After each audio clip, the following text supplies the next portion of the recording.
maximum amount, if anything, that the passenger can recover from the man? A passenger in a car sustained a serious back injury after the vehicle she was riding in was rear-ended by a negligent driver. The passenger sued both the man who was driving the vehicle that she was in, as well as the driver of the vehicle that rear-ended their car.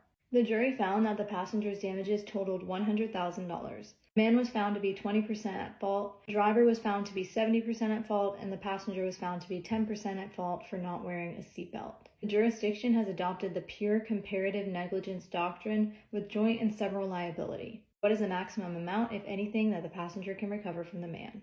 This jurisdiction is a pure comparative negligence jurisdiction, which means that if the plaintiff was at fault, they can recover whatever percentage that they are not at fault. This is a joint and several liability jurisdiction, which means that that plaintiff can recover that amount from any one of the defendants, even if it doesn't coincide with their percentage of fault. So if this plaintiff can recover 90%, then she can get that 90% from either of the defendants. If one defendant winds up paying for everything, then seek contribution, and that's the whole thing. Looking at these facts, it looks like the passenger can recover 90%.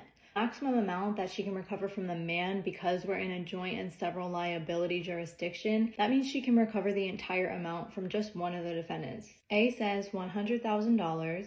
That would be if she wasn't liable at all, but it looks like she's 10% at fault for not wearing a seatbelt.